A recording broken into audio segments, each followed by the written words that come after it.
बिहार के नेता आरजेडी के नेता बड़े हैं तेजस्वी यादव, उन्होंने कांग्रेस ऑफिस में मुलाकात की है और उसके बाद कहा जा रहा है कि दोनों के बीच में जो कमियां थी या भेदभाव था उसे तो दूर किया जा रहा है। कैसे देख रहे हैं बिहार की राजनीति को आने वाले टाइम में?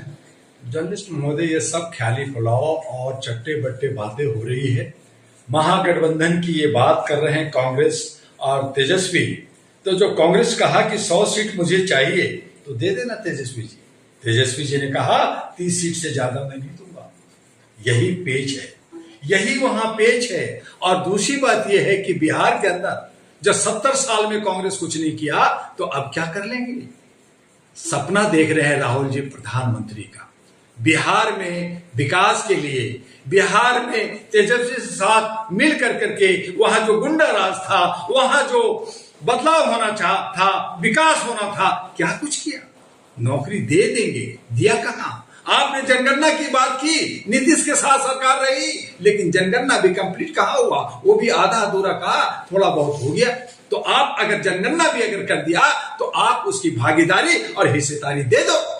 जहां पे 38% ओबीसी के लोग रहते हैं, पिछड़ा लोग रहते हैं, 17% मुसलमान है, 14% यादव है और 38% जो है पिछड़ा है, आप उसका हिस्सा दे दो। आप तो हिस्सा नहीं देंगे, लेकिन सत्ता आपको चाहिए। यही वर्तमान सरकार जो है, ये बीजेपी सरकार है, वो भी चाहती है कि मेरी हिस्सेदारी मिले, भागीदारी मिले, लेकिन गरीबों का हक मारेंगे। तो आप लोगों को गुमराह करके, जनता को खरीद करके, जनता को आप जो है गलत रास्ता पे ले जा करके बिहार का विकास नहीं बल्कि बिहार का विनाश आप चाहते हैं। अगर विकास करना चाहते थे तो आपके सामने रोजगार का मुद्दा होना चाहिए था, आपका बेरोजगारी का होना चाहिए था, आपको आर्थिक आजादी का होना चाहिए था, आपका सामाजिक भागीदारी का होना चाहिए था। क्या इनका मुद्दा है? सिर्फ इतना है कि लड़ाओ भिड़ाओ, नफरत करो। अब एक और नफरत का बीज बो दिया है, जो बफ का कर दिया है, उसमें मुसलमान रोटी सेक रहे हैं कि मैं इस बेस पे मुसलमानों को लामबंद करूंगा। उस मुसलमानों को भी बांटने के ये जो है, चाहे भारत गठबंधन हो, चाहे इंडिया गठबंधन हो, चाहे हमारा एनडीए गठबंधन हो, वो भी एक ही काम कर रहे हैं। उनको क्या मिल रहा है? क्या मिला? गरीबों को कुछ जमीन मिला, दुकान मिला। आज मोदी जी कहते हैं कि मैं इसलिए बफ बोर्ड लाया ताकि उसको जो है पंचर बनाना ना पड़े, मुसलमानों को उसको जगह मिले। तो मुसलमानों ने पहले पंचर नहीं दिया, अब नहीं दिया। वो साइकिल बना रहे हैं, वो कोई जो है सब्जी बेच रहा है, कोई रिक्शा चला रहा है, कोई ऑटो पार्ट का दुकान खोल रखा है, कोई चोरी चमारी और पॉकेट मारी कर रहा है। तो किसको मिल रहा है? आप आंदोलन कर रहे हैं। अगर मान लीजिए वक्फ बोर्ड जो है उसका जो है विधेयक वापिस भी हो जाए, हालांकि वापिस नहीं हो सकता, पार्लियामेंट का दोनों सदन से और राष्ट्रपति ने साइन कर दिया है, अब ये कानून बन के रहेगा, ये चलेगा। लेकिन मान लीजिए कि भारत सरकार फिर से इस पे विचार करके वापिस भी ले लेता है, तो फायदा किसको होगा? सामंतवादियों को होगा, उन मुल्लाओं का होगा, उन लोग जिन्होंने मुसलमानों को अब तक डार्क में रख करके करोड़ों अरबों रुपए की प्रॉपर्टी पे कब्जा कर रखा। तो ऐसी सूरत में इंडिया गठबंधन जो बिहार के अंदर चाह रहे हैं कि तेजस्वी और राहुल गांधी, मैं बता दूं कि जिस तरह से हरियाणा में नुकसान झेला, महाराष्ट्र में नुकसान झेला, दिल्ली में नुकसान झेला, बिहार में अगर कांग्रेस और तेजस्वी की गठबंधन बनती है तो तेजस्वी को नुकसान होगा, फायदा नहीं होगा। और ऐसी सूरत में बीजेपी जो एनडीए गठबंधन है उसको फायदा होगा। और उसके लिए चिराग पासवान और वहां पे जीतन राम मांझी और अन्य जो दलित हैं वो जो है बीजेपी के साथ है। और ऐसी सूरत में जो मोदी जी और अमित जी जो सपना देख रहे हैं वो ये लोग साकार हो जाए। लेकिन एनडीए के डिप्टी सीएम हैं सम्राट अशोक, उन्होंने साफ साफ कहा है कि मुख्यमंत्री नीतीश कुमार ही होंगे 2025 की चुनाव। बिल्कुल, देखिए एक तो उनके सामने मजबूरी है, क्योंकि नीतीश कुमार के साथ वहां के कुर्मी, वहां के कायस, वहां के भूमियार और वहां के राजपूत, ये 4 कम्युनिटी जो है नीतीश कुमार के साथ है, वो बीजेपी के साथ है। चाहे कुछ भी कर ले वो बदल नहीं सकते, लेकिन ये सारी संख्या 10% है। सरकार बनाने के लिए 30% चाहिए, तो 20% कहां से आएगा?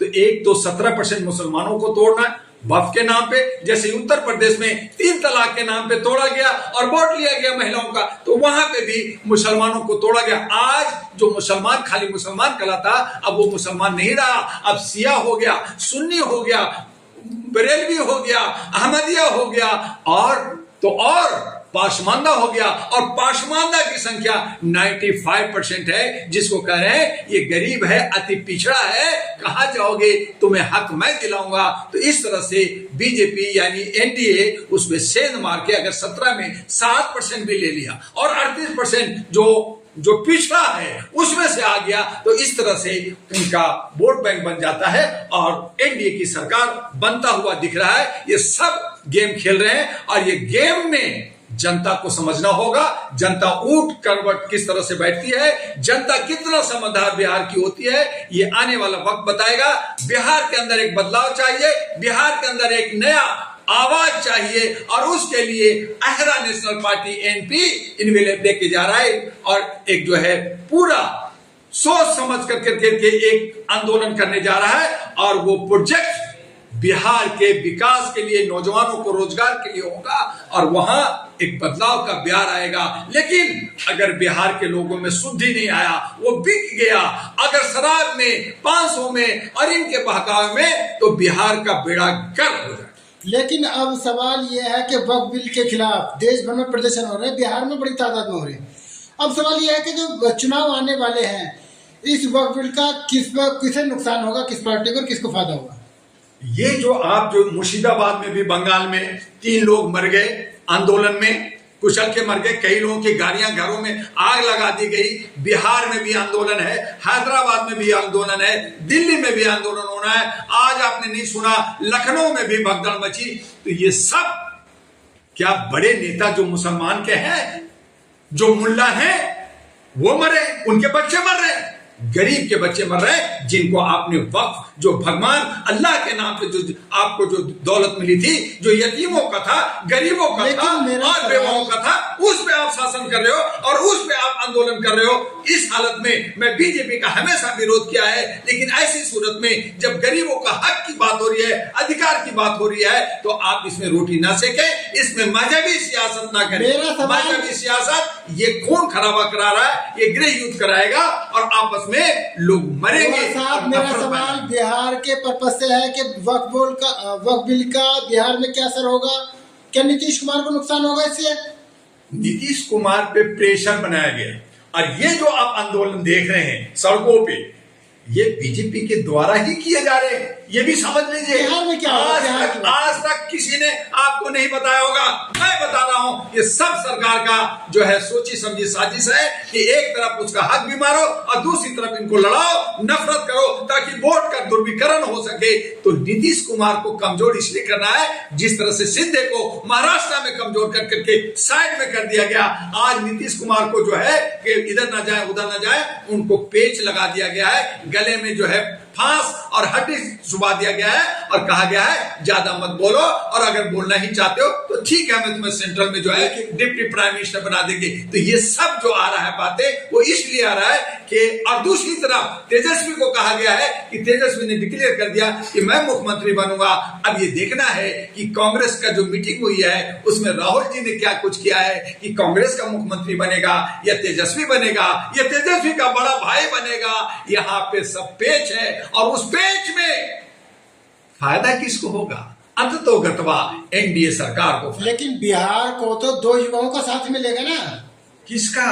राहुल गांधी और तेजस्वी यादव। राहुल गांधी तो प्राइम मिनिस्टर कैंडिडेट है, चीफ मिनिस्टर कैंडिडेट है क्या? राहुल गांधी जो है अभी भी पप्पू है और वो पूरे बिहार में नहीं, पूरे भारत में फेल हो चुके हैं, उनको अब एक्सेप्टेशन नहीं मिल रहा। तो राहुल गांधी को और कांग्रेस ने बिहार को बहुत जो डैमेज किया है, जो कमजोर किया है, और यही वजह है कि 1977 में जेपी आंदोलन जब हुआ, जब इंदिरा गांधी ने जो बिहारियों के साथ जो किया, तो उस आंदोलन में इंदिरा गांधी को जेल जाना हुआ था और कांग्रेस बर्बाद हुआ था। वो बिहारी भूला नहीं है, इसलिए कांग्रेस के साथ नहीं है, बल्कि कांग्रेस जिसके साथ होगा वो बर्बाद होगा। चलिए ठीक है।